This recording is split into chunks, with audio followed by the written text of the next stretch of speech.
Football is back. The Blue Jays are gunning for a playoff spot, and the NHL season is around the corner. And how do you know? It's because we're back. Yeah. We're here. All the action starts at Sports Interaction. It's Canada's sportsbook. Bet before the game, live and in play, or on one of the many prop bets. They've been doing it right since 1997. Sports Interaction makes it easy to deposit, play, and cash out. Join now to see all sports betting has to offer. Head on over to sportsinteraction.com/SDPN. That's sportsinteraction.com/SDPN. 19 plus. Please play responsibly. I want to include you guys in the ad. I realized I was sort of taking all the script. And sorry about that. Tim Stützle has signed an 8-year extension a season before he needs to. It kicks in the 23-24 season. He'll be paid $8.35 million per year until forever. And it's an interesting bet by the Senators. Here's what needs to happen. All the best German players in the world need to get together and all fire their agent. Yeah, man, what's with German players getting ripped off? Well, when Leon Draisaitl originally signed his deal, and you could go back in time and find some ice cold glacial takes about that. I hated that deal. I thought it was way too much. And at the time it was. He hadn't shown that he could be that type of player. Right. And he's now on one of the best contracts in the league. He's consistently in the Hart conversation, and he's not even close to being among the highest paid players in the league. It's fantastic. That Stützle deal, I know there's some skepticism. That's going to be one of the best contracts in the league. I wonder, because your buddy Grav, who's actually such a great follow, you should follow Grav. I do love Grav. He said Tim Stützle now makes more than Jack Hughes. Stützle's 2022, 79 games, 22 goals, 58 points. Jack Hughes is 2022, 49 games, 26 goals, 56 points. Stützle got 8 years, 8.35. Hughes got 8 years, $8 million. I think all that means is Jack Hughes' contract is maybe even better. Maybe Jack Hughes should fire his agent. Yeah. Like those are two really young, up-and-coming superstars. Not just good players, superstars in the making. And the Devils are extremely lucky, and the Sens are extremely lucky. And I mean, are the Sens lucky, or is Pierre Dorian Unleashed is unbelievable. Unbelievable the offseason he's had. And it's still going. Yes. Yeah. It's still going. But, and I hate to be this guy, Stützle's great, DeBrincat's great. All the additions they've made have been fantastic.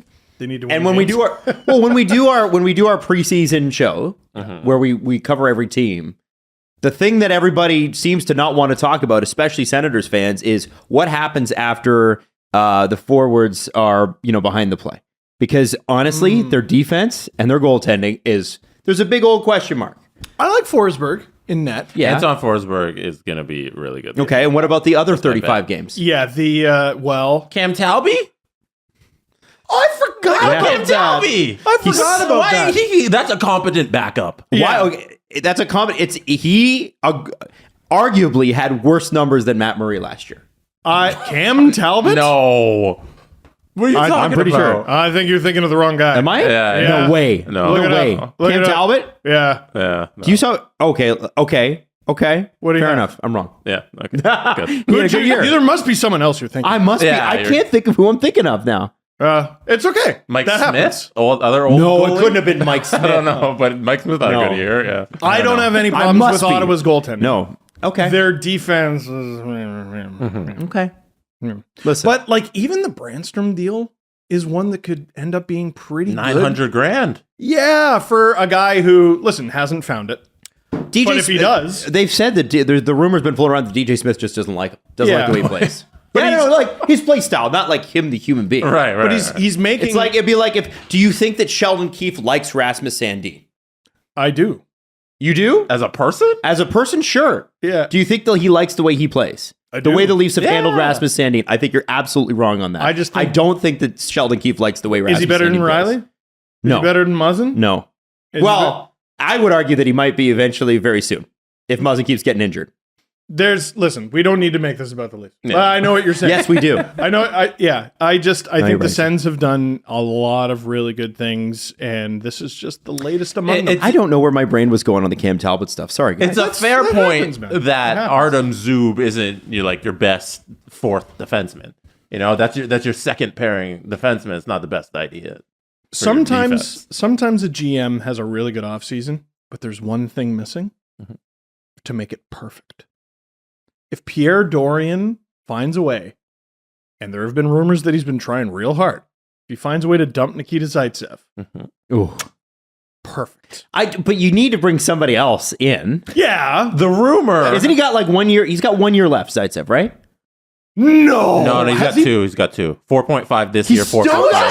7-year deal. Yeah, it was a long one. That is up there on Lou Lamoriello's bad contract board. Modified no trade clause. So the rumor in the middle of August, when there was nothing to talk about, was that Jacob Chikrin was something that the Sens were looking at, and he would be great.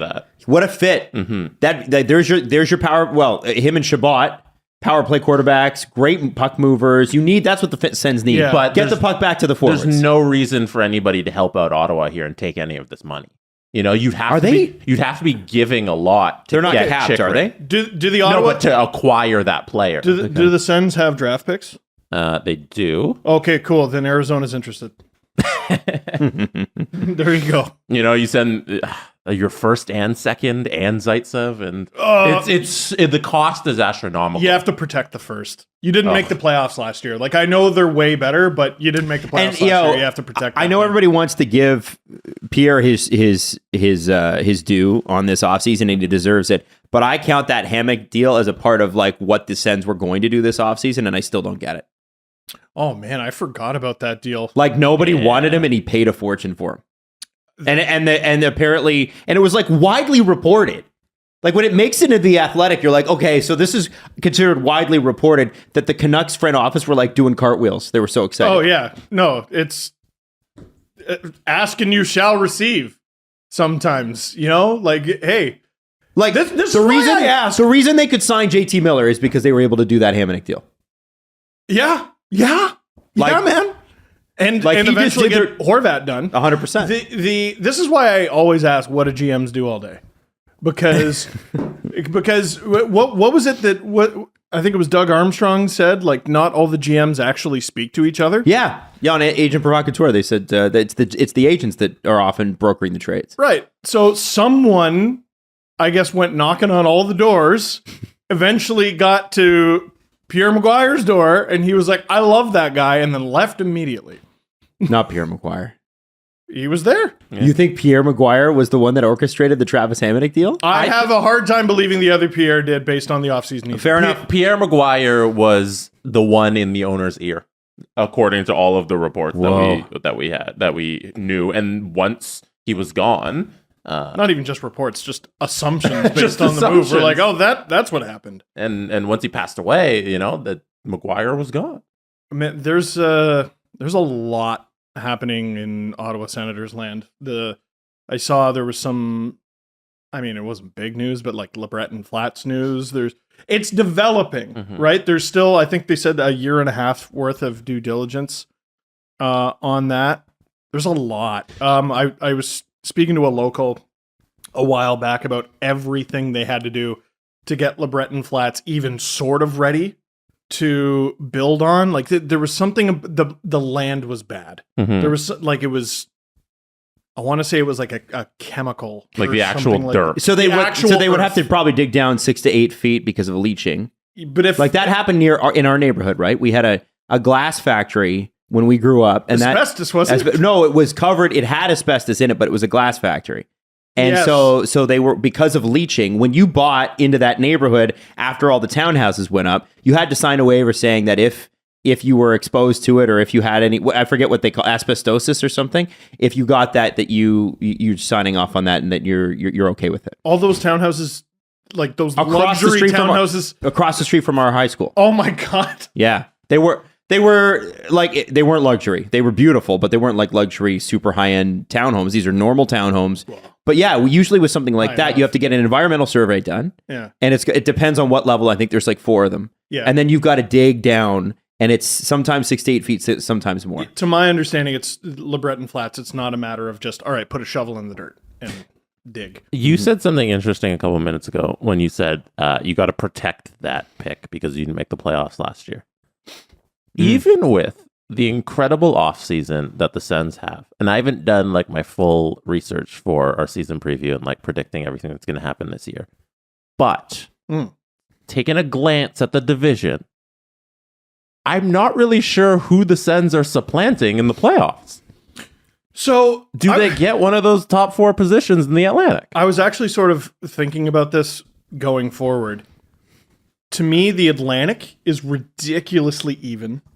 The Metro is ridiculously even. The Pacific is ridiculously even. And that's kind of why I think Colorado might repeat. Yeah. Because the Central's fine. It's fine. It's haves and have-nots, though. Yeah. It's haves and have-nots. Yeah. Hey, woo. Hey. And I see what you're saying. I think out west we could potentially see some of the same matchups, like in the final. I think the Final Four could be the same. Potentially. Did any of those teams get worse? And did anybody else in their divisions get better where you're like, no, not them anymore. Their time is over. Like, did the Blues get significantly better? No. Did the Wild get significantly better? Did the Preds get significantly? Actually, really like their offseason. Yeah, they did. I think they did a good job. They significantly better. Yeah, they did some nice things. Are they? Are they 4-0 against the Avs, or is it a 4-2? Right. They did some nice things. Who's the answer? After UC Saros went down, who was the answer? Oh for man, the Preds? Cam something. What was no? What was the goalie's name? And you're like, he is the answer. Shit, it's right there. Oh no, we named an episode after this. I know. Oh no, I think his name starts with an I. Take a guess. Take a guess, You Steve. got Come it? on, go for it, Steve. Connor Ingram. Yeah. Adam, you're thinking of the Preds. That's what I mean.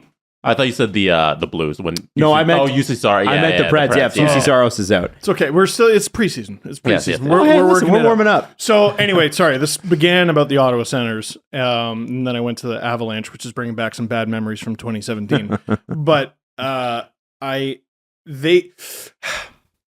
don't think any of the teams in the Atlantic who made the playoffs last year have to be bad to miss them this year. Does that make sense? Like, I could see the Sens supplanting the Bruins or... No, name the other 3. Leafs is tough. Leafs, Panthers. I've seen some projections that have the Panthers out, which is wild. And the Lightning. You're an idiot if you don't think the Lightning are not missing the playoffs. And then are the Leafs? I don't think so. I think the Leafs are going to have a really tough October, and they might be out of a playoff spot at the end of October. But by the end of the season, I don't know. The Florida Panthers won the President's Trophy last year. I know. Are you picking them to not make the playoffs? Yeah, It's hard, man. So, okay, an interesting question, and maybe today is not the episode to ask it, about the Panthers, and I know we're not, are they better? I'm trying to think of what they did. Well, they got Tkachuk. They lost Huberdeau and Weegar. Mm-hmm. That doesn't make them better. It doesn't. At least on paper. Not immediately. Getting Matthew Tkachuk. They're also over the cap by $3.5 million. Oof. The Huberdeau and Weegar for Tkachuk trade made sense in terms of the future. Mm-hmm. But in terms of you just won the President's Trophy and you're trying to win now, it hurts you quite a bit, I think. And you need to get that sort of season from Bobrovsky again. Yes. We'll see if he even has that season in him anymore. So is Spencer Knight ready to be the guy? They got their asses kicked by the Lightning. Right? Yes. There's 2 teams that had incredible. It's funny that those 2 made a huge deal together because there were 2 teams who had incredible regular seasons who just shit the bed in the playoffs, and it was the Panthers and the Flames. Mm-hmm. Both of them. Mm-hmm. The Panthers. Who did they? They got swept by the Lightning. Both teams didn't even look good in victory in their first round win. And in the second round, they got killed. Was it 5? It was a 5 or 4 by the Panthers and Lightning. They got swept. It was a sweep, right? They got swept. And unless I'm seeing something wrong here, forgive me, but I haven't done my research on the Panthers up and coming talent in terms of like what their farm system looks like. Yeah, they got some guys, but Mark Stahl is slotting in right now as their 6th defenseman. PTO. Oh, Eric Stahl's on the signed him. PTO. And I forgot. Mark about Stahl's Eric got Stahl. $750,000. He's got it guaranteed. Bring back Joe Thornton and put him with Eric Stahl. Let's go. Not. Listen, this is not a bad team. No, they This got some team- young guys. This too. team could win the President's Trophy. Who knows? Yeah. No, that's why. Like to me, But are they better? it's a really, really difficult season to call for me. And I think it's going to be hilarious going back and looking, once the season's over, looking at our Eastern Conference picks, because you can make an argument that both wildcard spots in the East could be taken by either the Atlantic or the Metro. Definitely. I was going to say that, and then I was thinking, okay, Penguins, Capital. Oh fuck. Yeah. It's the East is stacked.